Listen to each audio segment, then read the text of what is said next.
What do you call someone who is affected by an action, whether positively or negatively? If someone benefits from an action, you might call them a beneficiary. If someone is harmed by an action, you might call them a maleficiary, although that's not a common word. For example, the charity's beneficiaries are local homeless people. Is there a word for the whole category of people who might be affected, either positively or negatively, by an action? The context in which I'm trying to use this is, it is important to think of your business's most important groups of and whether they're being helped or harmed. Stakeholder is similar to this meaning, although it has connotations more of people who are interested or involved in something formally, rather than people who are simply affected by it. Patient, one who, or that which, is passively affected, a passive recipient. However, since the sense meaning, a person or animal who receives medical or veterinary treatment, is now so much more well known, I would avoid it unless in technical contexts where it is more common or at the very least when it clear opposition to the agent that is performing the action.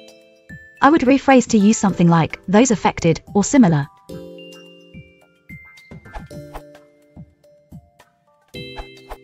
If you are open to borrowing a word from the discipline of visual impact assessment, I'd suggest receptor.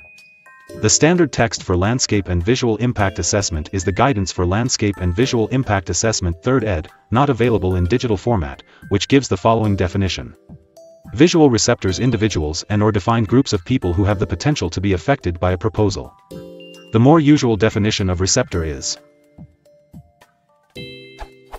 an element of the nervous system adapted for reception of stimuli, e.g. a sense organ or sensory nerve ending, chambers. Frustratingly, my mobile app version of Chambers also gives receiver as the first definition, which the online version omits.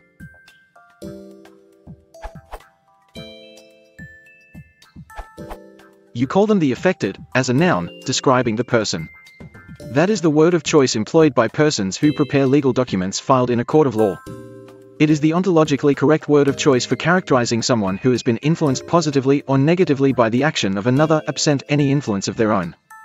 It is generally used in a question posed to determine the impact or degree an influence has had on the subject, the questioner being presumed as already knowing the nature of the influence. For example, how are you affected by the accident? This question implies that an accident influenced the subject negatively, however, it leaves the degree of injury caused to the subject ambiguous. That's where the fine line is. So, to leave the nature of the influence ambiguous, you simply describe a person affected, and, like all words, used it in a context that does not hint in one way or the other.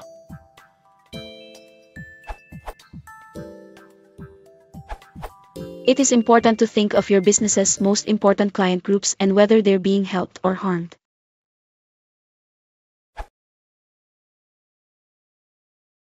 El mal escucha